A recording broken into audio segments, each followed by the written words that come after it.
ದೇಶದ ಅತ್ಯುನ್ನತ UPSC ಪರೀಕ್ಷೆಯಲ್ಲಿ ಧಾರವಾಡ ಜಿಲ್ಲೆಯ ಹುಬ್ಬಳ್ಳಿಯ ಯುವತಿ ಕೃಪಾ ಜೈನ್ ಅಂತಕ್ಕಂಥವರು 440ನೇ ರ್ಯಾಂಕನ್ನು ಪಡೆದುಕೊಳ್ಳುವ ಮೂಲಕ ಕೇವಲ ಧಾರವಾಡ ಜಿಲ್ಲೆ ಅಷ್ಟೇ ಅಲ್ಲದೆ ವಾಣಿಜ್ಯನಗರಿ ಹುಬ್ಬಳ್ಳಿಯ ಕೀರ್ತಿ ಪತಾಕೆಯನ್ನು ಹಾರಿಸಿದ್ದಾರೆ. ನನ್ನ ಜೊತೆಗೆ ಯುವತಿ ಅಂದರೆ ಹುಬ್ಬಳ್ಳಿಯ ಯುವತಿ ಕೃಪಾ ಜೈನ್ ಅವರು ಇದ್ದಾರೆ ನನ್ನ ಜೊತೆ. ಅವ್ರನ್ನ ಮಾತಾಡ್ತೀನಿ. ಮೇಡಮ್, ಫಸ್ಟ್ ಆಫ್ ಆಲ್ ತಮಗೆ ಕಂಗ್ರ್ಯಾಚುಲೇಷನ್ಸ್. ತಮ್ಮ ಫಸ್ಟ್ ರಿಯಾಕ್ಷನ್ ಏನು? ಏನು ಇಮ್ಯಾಜಿನ್ ಮಾಡ್ತಿದ್ವಿ ಅದು ರಿಯಾಲಿಟಿ ಆಯಿತು.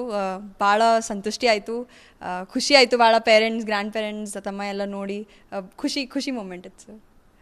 UPSC ಪರೀಕ್ಷೆ ಅಂದರೆ ದೇಶದ ಅತ್ಯುನ್ನತ ಒಂದು ಪರೀಕ್ಷೆ. ಈ ಪರೀಕ್ಷೆಗೆ ಯಾವೆಲ್ಲ ತಯಾರಿಯನ್ನು ಮಾಡ್ಕೋತಾ ಇದ್ರಿ? ಸರ್, ತಯಾರಿ ನನಗೆ ಸ್ವಲ್ಪ ಸ್ಟ್ರಗಲ್ ಆಯಿತು. ಇನಿಷಿಯಲಿ ನಾನು ಇಂಜಿನಿಯರಿಂಗ್ ಬ್ಯಾಕ್ಗ್ರೌಂಡಿಂದ ಇದ್ದೇನೆ. ಆರ್ಟ್ಸ್ ಸಬ್ಜೆಕ್ಟ್ಸ್ ಎಲ್ಲ ಇತ್ತು UPSCಯಲ್ಲಿ. ತೋ ನನಗೆಲ್ಲ ಮೈಂಡ್ಸೆಟ್ ಎಲ್ಲ ಶಿಫ್ಟ್ ಮಾಡೋದಿತ್ತು. ಹಿಸ್ಟ್ರಿ, ಜಾಗ್ರಫಿ ಇದೆಲ್ಲ ಕಲಿಯೋದಿತ್ತು. ಸ್ಟ್ರಗಲ್ ಇತ್ತು sir initially in terms of ಟೆಸ್ಟಲ್ಲಿ ನಂಬರ್ ಬರ್ತಾ ಇರಲಿಲ್ಲ.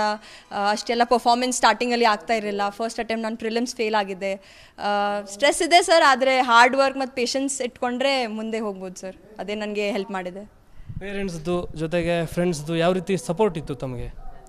ಸರ್, ಐ ಥಿಂಕ್ ಪೇರೆಂಟ್ಸ್ ಮತ್ತು ಫ್ರೆಂಡ್ಸ್ ಸಪೋರ್ಟ್ ನನಗೆ ಹಾಫ್ ಇಲ್ಲ ಮೋರ್ ದೆನ್ ಹಾಫ್ ಜರ್ನಿ ನನಗೆ ಹೆಲ್ಪ್ ಮಾಡಿದೆ. ನನ್ನ ಪೇರೆಂಟ್ಸ್ ಆಲ್ ಟೈಮ್ ನಾನು ಒಂದು ಕಾಲ್ ಮಾಡ್ತಿದ್ದೆ, ನನಗೆ ಡೌನ್ ಇರ್ತಿದ್ದೆ ಅಂದರೆ ನನ್ನ ಮಮ್ಮಿ ಪಾಪ ನನಗೆ ಸಪೋರ್ಟ್ ಮಾಡ್ತಿದ್ರು. ನೀನು ಮಾಡ್ಬೋದು, ನೀನು ಮಾಡಬೇಕು, ಏನು ನಿನ್ನ ದೊಡ್ಡ ಗೋಲ್ ಇದೆ, you should do it. Friends ಎಲ್ಲ ನನಗೆ ಭಾಳ ಸಪೋರ್ಟ್ ಮಾಡಿದ್ದಾರೆ. ನನ್ನ ಕರೆಕ್ಷನ್ ಕಾಪೀಸ್ ಎಲ್ಲ ನೋಡೋದು, ಸೀನಿಯರ್ಸ್ ಎಲ್ಲ ನನಗೆ ಹೆಲ್ಪ್ ಮಾಡಿದ್ದಾರೆ. ಮೆಂಟಲ್ ಸಪೋರ್ಟು ಭಾಳ ನೆಸೆಸರಿ ಇರುತ್ತೆ ಸರ್. ಈ ಎಕ್ಸಾಮಲ್ಲಿ ಸ್ವಲ್ಪ ದಿನ ಇರುತ್ತೆ, ನಿಮಗೆ ಚೆನ್ನಾಗಿ ಫೀಲ್ ಆಗಲ್ಲ. ನಾನು 3 ವರ್ಷದಿಂದ ಏನೋ ಚಲೋ ಹೊರಗೆ ಹೋಗಿಲ್ಲ, ಇನ್ನೂ ಮಾಡಿಲ್ಲ. ಆ ಟೈಮಿಗೆ ನಮ್ಮ ಫ್ರೆಂಡ್ಸ್ ಬೇಕು ಸರ್, ಅದು ಸಪೋರ್ಟ್ ನನಗೆ ಜಾಸ್ತಿ ಇದೆ ಸರ್. ಮೇಡಮ್, ಇದು ತಮ್ಮ ಮಗಳ ಒಂದು ಪ್ರೌಡ್ ಮೂಮೆಂಟ್, ಕೀರ್ತಿಯನ್ನು ತಂದಿದ್ದಾರೆ ತಮ್ಮ ಮಗಳು. ಏನು ಹೇಳೋಕ್ಕೆ ಇಷ್ಟಪಡ್ತೀರಾ? ನಾನು ಪ್ರೌಡ್ ಮದರ್ ಅಂತ ಹೇಳಿ ನನಗೆ ಫೀಲ್ ಆಗ್ತಾಯಿದೆ. ನನಗಿವತ್ತು ಅಷ್ಟು ಖುಷಿಯಾಗಿದೆ. ಅಂದರೆ ನಮ್ಮ ಜೈನಲ್ಲಿ ಸ್ವಲ್ಪ ಎಜುಕೇಷನ್ ಅಂದರೆ ಮಕ್ಕಳಿಗೆ, ಹೆಣ್ಮಕ್ಳಿಗೆ ಮೋಸ್ಟ್ಲಿ, ಗಂಡು ಮಕ್ಕಳಿಗಂತೂ ಕಳಿಸ್ತಾರೆ, ಹೆಣ್ಮಕ್ಳಿಗೆ ಸ್ವಲ್ಪ ಕಡಿಮೆ. ಆದರೆ ನನ್ನ ಮಗಳು ಇವತ್ತು ಈ ಲೆವೆಲ್ ರೀಚ್ ಆಗಬೇಕಂದ್ರೆ ಅವಳ ಡೆಡಿಕೇಷನ್ನು, ಅವಳ ಹಾರ್ಡ್ ವರ್ಕು, ಅವಳ ಡಿಟರ್ಮಿನೇಷನ್ನು, ಅವಳು ತುಂಬ ಎಲ್ಲ ಸ್ಯಾಕ್ರಿಫೈಸ್ ಮಾಡ್ತಾಳೆ. ಅವಳ ಅಭ್ಯಾಸ ಇತ್ತಂದರೆ ಅವಳು ಯಾರ ಜೊತೆನೂ ಹೊರಗಡೆನೂ ಹೋಗಲ್ಲ, ಎಲ್ಲನೂ ಬಿಟ್ಟು ಅವಳು ಅಭ್ಯಾಸ ಮಾಡ್ತಾಳೆ. ಇವತ್ತು ಅವಳ ಕನಸು ಅದಕ್ಕೆ ನನಸಾಗಿದೆ. ಸರ್, ತಮ್ಮ ಮಗಳ ಒಂದು ಈ ಸಾಧನೆ ಬಗ್ಗೆ ಏನು ಹೇಳ್ತೀರಿ?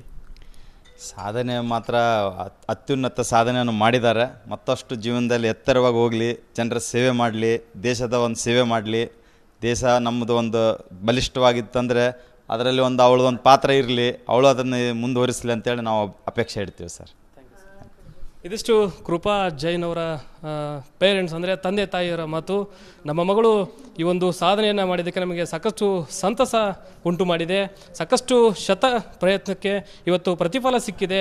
ಅವರು ದೇಶದ ಉನ್ನತ ಹುದ್ದೆಗೆ ಏರಲಿ ಅಂತಕ್ಕಂಥದ್ದು ನಮ್ಮ ಆಶಯ ಅಂತಕ್ಕಂಥ ಅಭಿಪ್ರಾಯವನ್ನು ವ್ಯಕ್ತಪಡಿಸ್ತಾ ಇದ್ದಾರೆ.